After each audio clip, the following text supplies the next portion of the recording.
Hello बच्चा party, welcome to commerce अड्डा 24/7। My name is Harsh and I am your business studies mentor. भैया देखो, अब paper आ रहा है नजदीक और आपके मन में एक सवाल जरूर आता होगा कि सर टॉपर की आंसर शीट दिखने में कैसे लगती है, क्योंकि हाफ ईयरली में आप भी कुछ ना कुछ लिख के आए जरूर है। टॉपर की आंसर शीट दिखने में कैसी लगती है और टॉपर किन मेथड्स का इस्तेमाल करता है कि वो एक टॉपर बन पाता है, वो मैं आपको आज के इस क्लास में बताने वाला हूं और दिखाने वाला हूं। तो भैया मैंने खोल रखी है सीबीएसई बोर्ड की एक ऑफिशियल वेबसाइट, जहां पे बिजनेस स्टडीज के क्लास 12th के एक टॉपर की कॉपी अपलोड की हुई है। सीबीएसई बोर्ड ने स्कैन करके हम लोग इस कॉपी को अच्छे तरीके से एनालाइज करेंगे, ठीक है ना। मैं आपको वो सारे पॉइंट्स बताऊंगा जिन पॉइंट्स को आपको भी ध्यान रखना है ताकि आपको भी 100 में से 95 प्लस नंबर्स मिले। तो यार देखो, सबसे पहली बात तो ये कि पहला क्वेश्चन अगर हम देखते हैं तो वो आया होगा रिक्रूटमेंट के ऊपर। तो भैया बच्चे ने लिखा हुआ है, recruitment is a process of staffing which creates a pool of candidate for vacancies. It is the process of searching for prospective candidates. अब देखो, सबसे पहला पॉइंट वो यहां पे ये है कि बच्चे ने डायरेक्ट क्वेश्चन का डायरेक्ट आंसर दिया हुआ है। क्वेश्चन पूछा गया था रिक्रूटमेंट का मतलब बता दो, तो भैया क्वेश्चन में आंसर जो बच्चे ने दिया वो बिल्कुल डायरेक्ट दिया, बातों को घुमाया नहीं। रिक्रूटमेंट को सबसे पहले उसने क्या दिया, दो कीवर्ड दिए। दो कीवर्ड कौन कौन से है? पहला तो ये है कि पूल ऑफ कैंडिडेट, यहां पे पहला कीवर्ड है। और आपको पता है कि भाई कीवर्ड की कितनी इंपॉर्टेंस होती है बिजनेस स्टडीज में, और कीवर्ड बेटा एग्जामिनर देख के भी आपको नंबर देता है। इसके अलावा इसने एक और यहां पे कीवर्ड दिया हुआ है, प्रोस्पेक्टिव कैंडिडेट्स, तो ये भी एक कीवर्ड है ना। And stimulating them to apply for the vacancy. अब मैं आपको पढ़ा नहीं रहा हूं, मैं आपको यह बता रहा हूं कि रिक्रूटमेंट की बात पूछी गई तो बच्चे ने कैसे जवाब दिया। सबसे पहले बच्चे ने कीवर्ड्स का इस्तेमाल किया है, बच्चे ने इंपॉर्टेंट पॉइंट्स को अंडरलाइन किया है। बच्चे की आप हैंडराइटिंग देखिए, है ना, बच्चे की हैंडराइटिंग ठीक है, अच्छी है, ठीक है। इस पे एग्जामिनर ने इस बात से एग्जामिनर पे अच्छा खासा इंप्रेशन पड़ा होगा।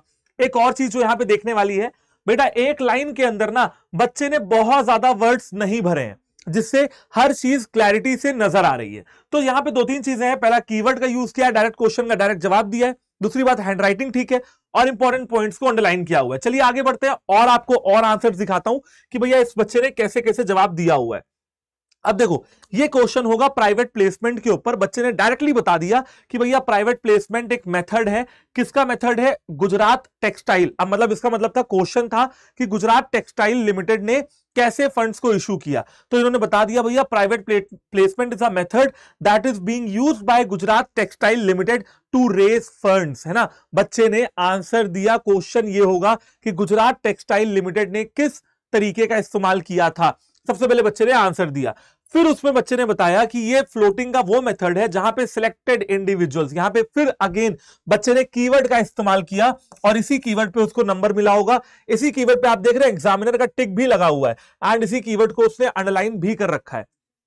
बेसिकली पहले केस स्टडी में पूछा गया होगा कि ये कौन सा मेथड है, बच्चे ने बताया कि कौन सा मेथड है, ये है प्राइवेट प्लेसमेंट। और प्राइवेट प्लेसमेंट का मतलब क्या होता है, फिर उसके बाद वो बच्चे ने समझाया। चलिए और आगे बढ़ते हैं और आपको समझाता हूं मैं, ठीक है। ये देखो, ये क्वेश्चन आया डायरेक्टिंग से, ऑटोक्रेटिक स्टाइल ऑफ लीडरशिप बच्चे को समझाने को कहा गया था। 3 नंबर का क्वेश्चन था और पूरे 3 नंबर उसको मिले हैं इतना लिखने में। क्या लिखा है बच्चे ने? Autocratic style of leadership indicates that only leader has the right to take decisions. Autocratic leadership style वो स्टाइल होती है जहां पे लीडर्स के पास अधिकार होता है डिसीजंस को लेने का। समझ रहे हो? यहां पे वन वे कम्युनिकेशन होता है, बिल्कुल सही लिखा है बच्चे ने। उसके बाद यहां पे लिखा हुआ है कि भाई wish to contradict for his decision, मतलब सबॉर्डिनेट्स बिल्कुल भी उसके डिसीजन से कॉन्ट्राडिक्ट नहीं करते हैं। अगेन यही बात यहां पे हो रही है, इंपॉर्टेंट पॉइंट्स को अंडरलाइन करना, कीवर्ड्स का इस्तेमाल करना, डायरेक्ट क्वेश्चन का डायरेक्ट जवाब देना एंड मोस्ट इंपॉर्टेंटली नॉलेज होना। जब आप सब पढ़ेंगे ना तब इतना अच्छा आंसर आप भी लिख पाओगे कि भाई आप एक एक कीवर्ड का क्या कर रहे हो, इस्तेमाल कर रहे हो। चलो मैं आपको एक और चीज दिखाता हूं। ये क्वेश्चन था ट्रेनिंग का और ट्रेनिंग है आपके चैप्टर स्टाफिंग के अंदर। वेस्टिब्यूल ट्रेनिंग का क्वेश्चन था और यहां पे आप देखो, ये देखो वेस्टिब्यूल ट्रेनिंग क्या होती है? Under the head of the job training. अब बच्चे से पूछा गया हो चाहे ना गया हो, बच्चे ने बताया कि vestibule training of the job training methods के अंदर आता है, of the job training methods staffing के अंदर आता है।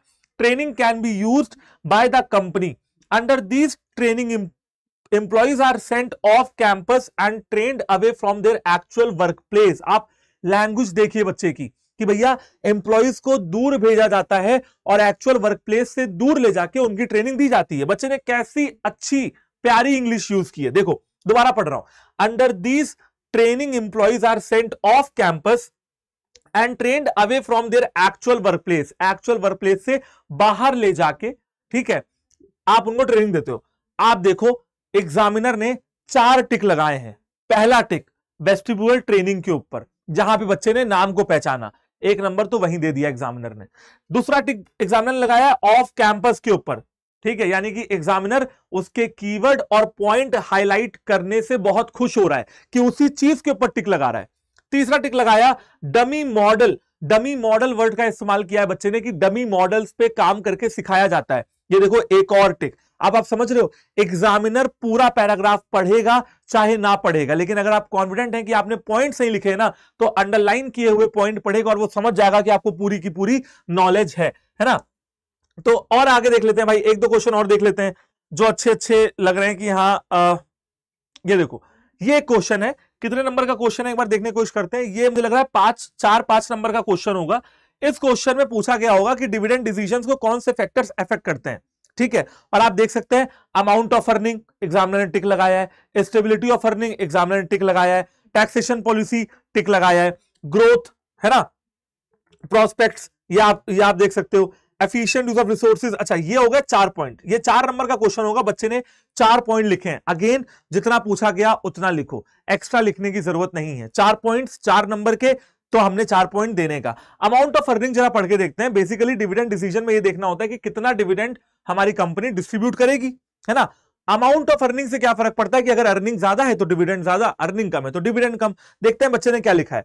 Dividend is declared on the basis of current and part earnings of the company. सिर्फ इतना लिखा और नंबर मिल गए कि डिविडेंड डिक्लेयर करते हैं किसके बेसिस पे, करंट और पास्ट की अर्निंग के बेसिस पे। तो बच्चों आई होप कि आप लोग बात समझ गए होंगे।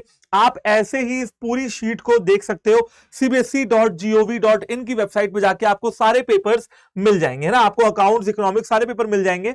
और आप देखो यहाँ पे क्वेश्चन और दिखाता हूं। ये है बेटा क्वेश्चन आपका 4 या 5 नंबर का, जहां पे आपको कंज्यूमर के राइट्स पूछे गए। राइट टू सेफ्टी, अगेन मैं वही बात बता रहा हूं आपको, अंडरलाइन किए हुए पॉइंट्स को टिक लगाया हुआ। देखो राइट टू सेफ्टी में बच्चे ने लिखा हुआ है कि against, protected against harmful and hazardous goods, समझ रहे हो, तो वहां पे टिक लगा हुआ है। Consumer education, right to education पे टिक लगा हुआ है। आप देख रहे हो ये सारी चीजें जो है बच्चे ने यहां पे किया है। तो ऐसा पेपर आपको लिखना है जहां पे आप 2-4 बातों का ध्यान रखेंगे। सबसे पहला, प्रेजेंटेशन बढ़िया होनी चाहिए। दूसरा, आप पॉइंट्स में आंसर लिखेंगे जहां भी जरूरत होगी। तीसरा, जितना पूछा जाएगा आपको उतना ही बताना है। चौथा, डायरेक्ट क्वेश्चन का डायरेक्ट जवाब दीजिए, घुमाइए नहीं एग्जामिनर को। 5वां, अगर बिजनेस स्टडीज में कीवर्ड्स का इस्तेमाल करते हो तो बहुत अच्छा होगा। और इन सबसे ज्यादा इंपॉर्टेंट है नॉलेज, कंसेप्चुअल क्लैरिटी, है ना, कि आपको पढ़ाई इतनी मजबूत करनी है कि कोई भी क्वेश्चन आ जाए, कोई भी केस स्टडी आ जाए, आप मजबूती से उसका आंसर दे पाए। तो ये जो शीट है बेटा, ये आपको ये समझा रही है कि मेरी तरह, इस शीट की तरह आपको भी अपनी पेपर लिख के आना है एंड आपको एग्जामिनर पूरे नंबर देगा अगर आप इन सारे बातों का ख्याल रखेंगे। तो बच्चों आई होप कि आपको आज की ये वीडियो अच्छी लगी होगी। अगर अच्छी लगी है तो कमेंट करके जरूर बताना, और आगे तुम किस तरीके की वीडियोस देखना चाह रहे हो कॉमर्स अड्डा पे, ये भी आप कमेंट कर सकते हो। इसी के साथ बहुत सारे वन शॉट्स आपके लिए हम लोग लेके आ रहे हैं, बहुत सारे पार्ट्स की वीडियोस आपके लिए हैं इसी चैनल पे। तो आप प्लेलिस्ट ऑप्शन में जाके, प्लेलिस्ट वाले कॉलम में जाके आप उसको भी एक बार देख सकते हो। थैंक यू वेरी मच जुड़े रहने के लिए। कॉमर्स अड्डा 24/7 चैनल को सब्सक्राइब कर दो एंड सेशन को अपने दोस्तों तक शेयर कर दो, ताकि उनको भी आंसर शीट पता लगे कि कैसे लिखी जाती है। Bye bye, take care and have a good day.